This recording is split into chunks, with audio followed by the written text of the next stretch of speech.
سمجھ آ گئی؟ گھر عورت اور گھوڑے میں ہوتی، آپ کو سمجھ آئیے گھر گھوڑا عورت کیوں کہا گیا؟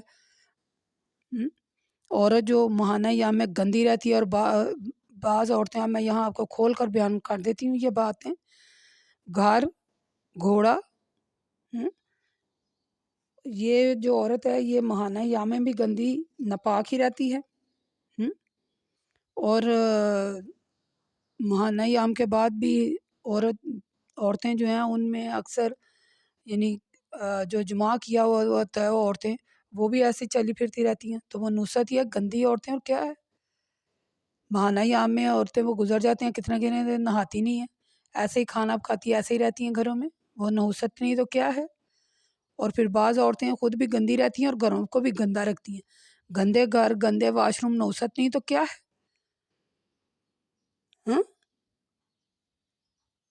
گھر عورت اور گھوڑا، وجا فرعون ومن قبلہ، اور اے لوگو فرعون نے اس سے پہلے کی قوموں نے، الٹی ہوئی بستیوں والوں نے گناہ کیے، انہوں نے اپنے رب کے رسول کی نافرمانی کی تو اللہ نے ان کو بڑی سخت سزا میں پکڑ لیا۔ اور اے لوگو جب نوح کے زمانے میں پانی کا یعنی طوفان آیا تو اس طوفان سے پہلے ہم نے تم کو کشتی میں سوار کر لیا تاکہ اس واقعے کو تمہارے لیے باعث عبرت اور نصیحت بنا دیں، اور یاد رکھنے والوں کے کان اس واقعے کے حالات سن کر اسے یاد رکھیں تاکہ نصیحت حاصل کریں۔ قوم سمود اور قوم عاد کی ہلاکت اور تباہی کا ذکر ہم نے پیچھے پڑھا، یہاں اللہ تعالیٰ نے مزید قوموں کا ذکر، یعنی یہاں مزید قوموں کا ذکر سنایا جنہوں نے اللہ اور اس کے رسولوں کو جھٹلایا، ٹھیک ہے، اور جو رسولوں کی نافرمانی کرتے رہے ہیں ان کو سخت سزا نے پکڑا۔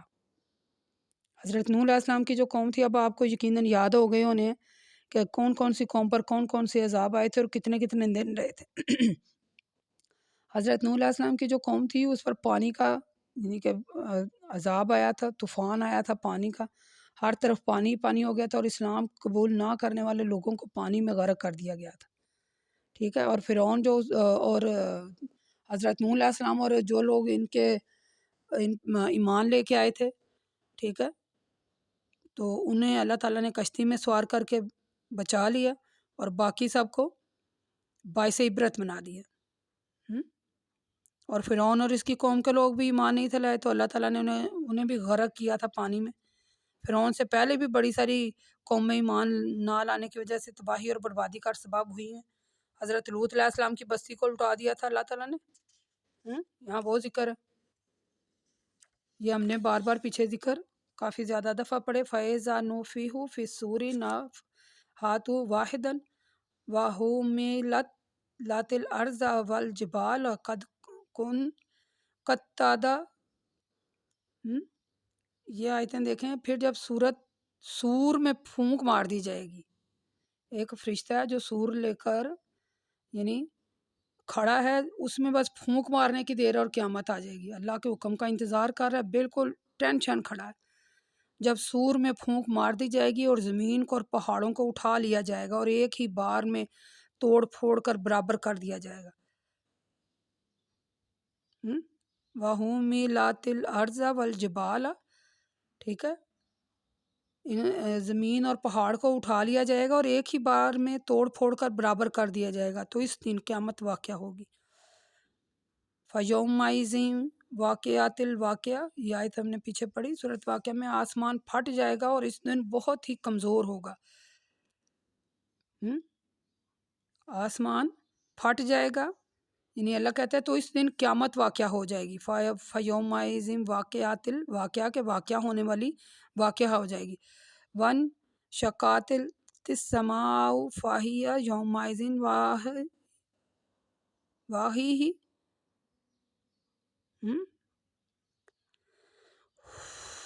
بڑا ڈر لگ رہا ہے ترجمہ پڑھ کر۔ ون شقت السماء، اور آسمان پھٹ جائے گا، فاہی یومئذ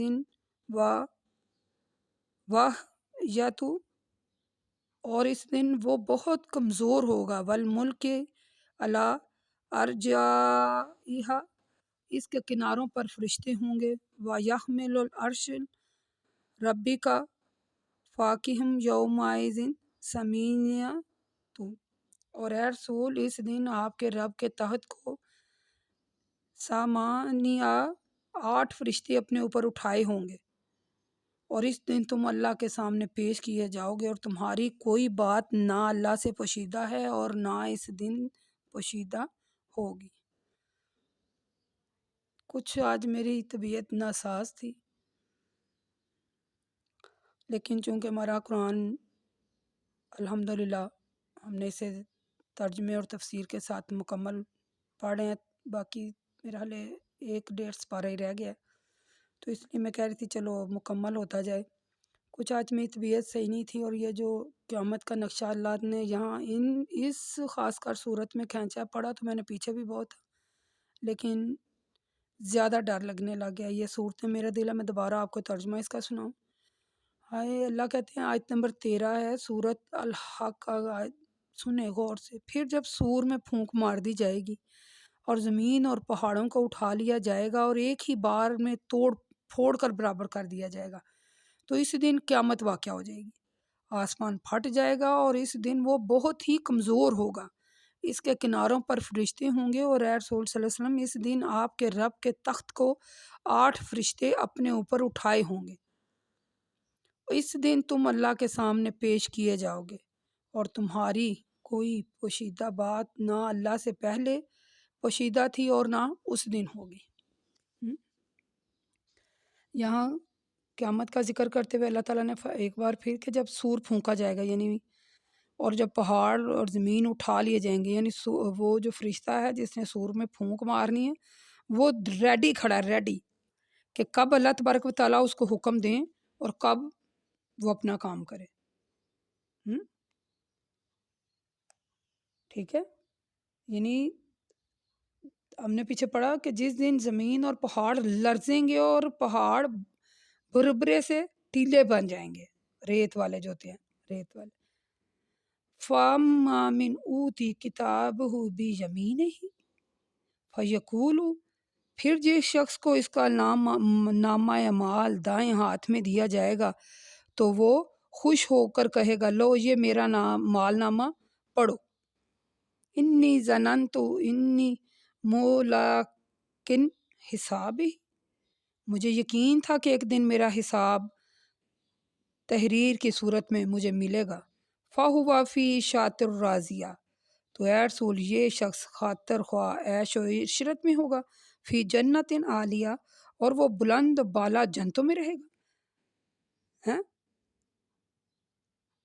قُطُوفُہا دانیات، تو جن میں پھل کے خوشے جھک رہے ہوں گے،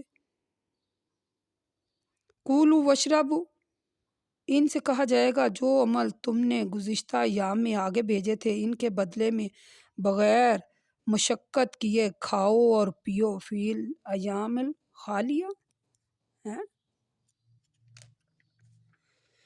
یعنی اوپر والی آیت میں اللہ نے قیامت کا منظر کھینچا، پھر جس شخص کو نامہ مال دائیں ہاتھ میں دیا تو وہ کہے گا یہ لو میرا جو مال نامہ ہے اسے پڑھو، تو وہ اللہ کہتے ہیں وہ خوش ہوگا اور جنت میں رہے گا۔ پھر جنت کی نعمتوں کا ذکر ہے، جیسے رزلٹ آتا ہے بندے کا تو وہ جو اس کو رزلٹ کارڈ ملتا ہے تو وہ اس کو ہاتھ میں ایسے پکڑ کر تو اوپر نہیں اپنا ہاتھ لے جاتا ہے، ایسے لہراتا ہے، تو خوشی خوشی کہتا ہے دیکھو میرا رزلٹ آ گیا، دیکھو میرا رزلٹ آ گیا، دیکھو کہتے نہیں ہم لوگ گارا کے کہتے نہیں ہمارا رزلٹ نکلا، ہم ایسے خوش نہیں ہوتے، وہ ایک خوشی اور طرح کی محسوس ہوتی ہے، بندہ ایسے ہاتھ میں اوپر اٹھائے کہتا ہے یہ دیکھو میرا رزلٹ آ گیا، یہ دیکھو میرا رزلٹ آ گیا، ہم ایسے کہتے ہیں نا، ایسے اللہ کہے گا کہ جس کا نامہ مال دائیں ہاتھ میں دیا گیا تو وہ خوش و خرم ہو کر کہے گا یہ دیکھو میرا نامہ مال پڑھو، یہ دیکھو میرا نامہ مال پڑھو، تو پھر اس کا نامہ مال جس کو نامہ مال دائیں ہاتھ میں مل جائے گا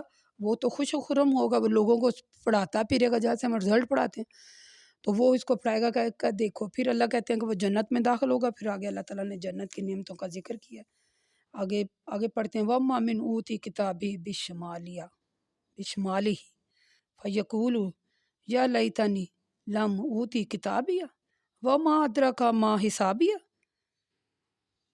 یا لیتہا کانت القاضیہ ما اغنہ عنہ مالیہ حالک اغنی سلطانیہ خذوہ فغلوہ ثم الجحیم صلوہ. ہیں ہیں دیکھے ڈر لگ رہا ہے نا پڑھ کر. وما اوتی کتاب ہی بشمال ہی، اور جس شخص کو اس کا نامہ مال بائیں ہاتھ میں دیا جائے گا وہ کہے گا ہائے ہائے، یعنی یہ جو ہائے ہو اندر سے نکلتی ہے نا، ہائے یعنی جو بندہ فیل ہو جاتا ہے وہ کہتے ہیں. ذرا اپنا امیجن کریں اس بات کو، اس کیفیت میں ذرا کہوں کہ جب ہمارا وہ جو کیا اسے کہتے ہیں، جب ہمارے پاس ہونے کے ہمیں وہ کارڈ مل جاتا ہے، رزلٹ کارڈ جو ہوتا ہے، ہم اسے لے کے کیسے خوشی سے گھومتے ہیں. ہمارے چہرے پر ایک اور طرح کی خوشی ہوتی ہے، ہمارا دل ایک اور طرح کی مسرت محسوس کرتا ہے. تو پھر جب بندہ فیل ہو جاتا ہے وہ دل سے اس کے ہوگ نکلتی نا، ہائے ایسے، وہ کہے گا ہائے کاش میرا مال نامہ مجھے نہ دیا جاتا اور نہ میں یہ جانتا کہ میرا حساب کیا ہے. اے کاش موت نے میرا کام تمام کر دیا ہوتا. آج میرا مال میرے کچھ کام نہیں آیا، میری قوت میرے پاس سے جاتی رہی. وہ یہ باتیں کہہ ہی رہا ہوگا. اللہ حکم دے گا اسے پکڑ لو اور اس کے گلے میں توق پہنا دو، پھر اس کو دوزخ میں ڈالو. پھر ایک زنجیر سے جس کی لمبائی 70 ہاتھ ہے اس کو جکڑ دو. یہ عظمت والے اللہ پر ایمان نہیں تھے رکھتے اور یہ مسکین کو کھلانے کی ترغیب نہیں تھا دیتا. ولا یحض علی طعام المسکین فلیس لہ اليوم ہاہنا حمیم ولا طعام الا من غسالین. ولا یحوز علی طعام المسکین، مسکین کو کھانا کھانے کی ترغیب نہیں دیتا. فلیس لہ اليوم ہاہنا الحمیم، تو آج اس کا یہاں نہ کوئی دوست ہوگا. ولا طعام الا من غسلین، اور نہ اس کے لیے یہاں کوئی کھانا ہے سوائے دھوئیں کے. لا یاکلوہ، جس کو گناہ گاروں کے علاوہ کوئی نہیں کھائے گا. الا الخاطئون. لفظ بھی دیکھیں، لفظوں کو بھی پڑھ کر ایسے دل میں کھینچ پڑ رہی ہے اور ترجمے کو بھی پڑھ کر ایسے رونگٹے کھڑے ہو رہے ہیں. وہ کہے گا ہائے میرا مال نامہ نہ مجھے بائیں ہاتھ میں دیا جاتا، کاش میرا حساب نہ ہوتا، کاش مجھے موت نے میرا کام تمام کر دیا ہوتا. پھر اللہ ابھی وہ باتیں کر ہی رہا ہوگا تو اللہ حکم دے گا پکڑ لو، اس کے گلے میں توق ڈالو اور 70 گز لمبی زنجیر سے اسے جگڑا جائے گا. جو لوگ اللہ پر ایمان نہیں تھے رکھتے، یہ مسکین کو کھانا کھلانے کی ترغیب نہیں دیتا. اللہ کہے گا آج اس کا یہاں کوئی دوست نہیں ہے نہ، اور اسے دھوئیں کے سوا، ہم نے پڑھا نا جہنم میں کہ کیا کچھ ملے گا. اللہ کہتے اسے وہاں دھوئیں کے سوا کچھ بھی نہیں ہوگا، چلو ڈال آؤ اسے دوزخ میں. پہلے اللہ تعالیٰ نے نامہ اکرام کا ذکر کیا جن کے نامہ مال دائیں ہاتھ میں تھے. ان آیات میں اللہ تعالیٰ نے جن کے نامہ مال بائیں ہاتھ میں ہیں ان کے بارے میں اللہ تعالیٰ نے بتایا کہ وہ قیامت کے دن ایسا کہیں گے کہ جن کے بائیں ہاتھ میں نامہ مال بائیں ہاتھ میں گا، وہ کہے گا ہائے کاش، ہائے یعنی اس کے دل سے آپ یقین کریے جو ہائے ہے نا یہ ایسے اندر سے اٹھ رہی ہے کہ ہائے کاش مجھے میرا مال نامہ مجھے نہ دیا جاتا، اور کاش میرا حساب ہی نہ ہوتا اور موت نے میرا کام تمام کر دیا ہوتا. ٹھیک ہے. وہ کہے گا حالہ کا آگنی سلطانیہ، میری قوت میرے پاس سے جاتی رہی، میرا ماں آگنان ہوں مالیا، میرا مال ہی مجھ سے چلا گیا. ماں آگنا ان ہوں مالیا، کہ میرا آج کچھ مال دولت میرے کچھ کام نہیں آئی. حالی کا آگنی سلطانیہ، کہ میری قوت یعنی وہ بڑا ایسے بنا پھرتا ہے بندہ،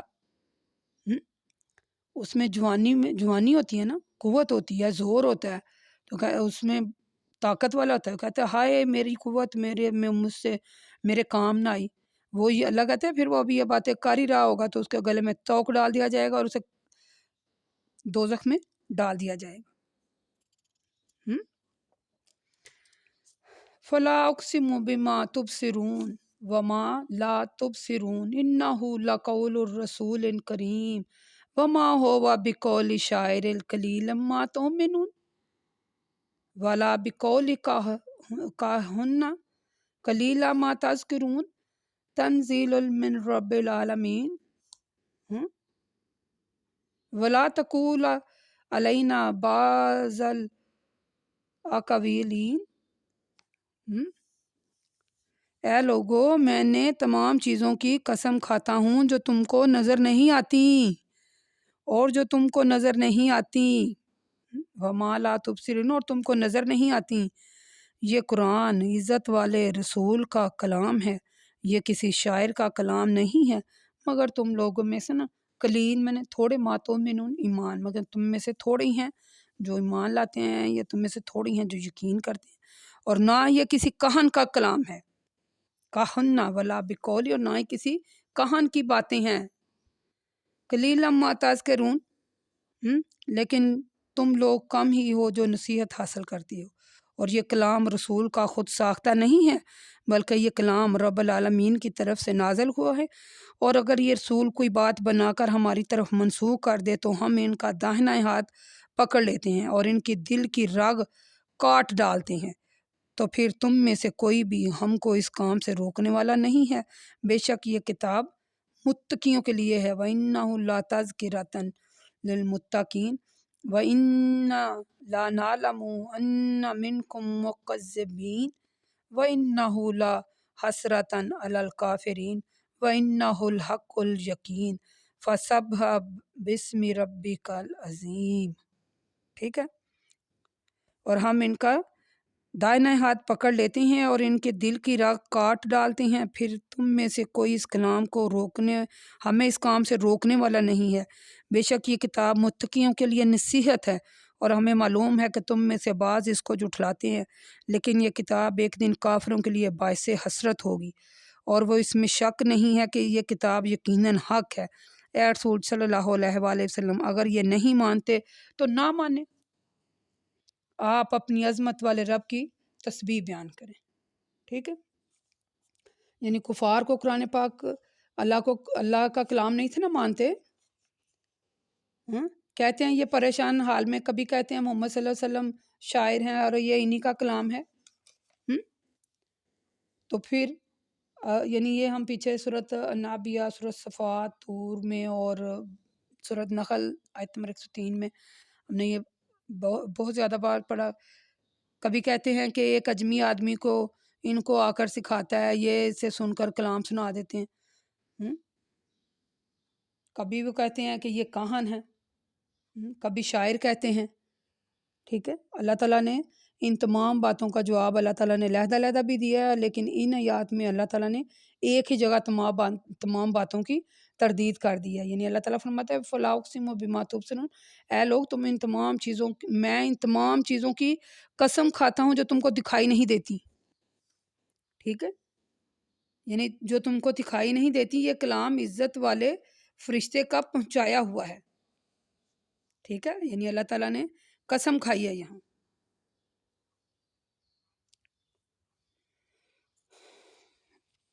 اس کے بارے میں ہم نے سورہ بقرہ آیت نمبر 97 میں بھی پڑھا، سورۃ نحل آیت نمبر 106 میں، سورۃ شعراء میں بھی پڑھا آیت نمبر 192 سے 195 تک پتہ یہی آیات تھیں اس میں. تو یہاں پھر آخر میں پھر اللہ کہتا ہے پھر آپ نے سجدہ کیا اور سجدے میں سبحان ربی الاعلیٰ پڑھا. ٹھیک ہے، کہ اللہ کی تسبیح بیان کرتے رہے. قرآن پاک اللہ کا کلام ہے، اس پر ایمان لائے. ایسا نہ ہو کہ قیامت کے دن آپ کو اس پر ایمان نہ لانے کی وجہ سے حسرت اور ندامت ہو. ٹھیک ہے، اور آخر میں اپنے رب کی یعنی اپنے عظمت والے رب کی تسبیح پڑھا کیجیے. یہاں یہ صورت ہماری الحق کا مکمل ہو گئی. اللہ تعالیٰ سے دعا ہے یا اللہ میں سمجھ کر پڑھنے کی توفیق عطا فرما. وقول قولی ھذا استغفر اللہ استغفر اللہ استغفر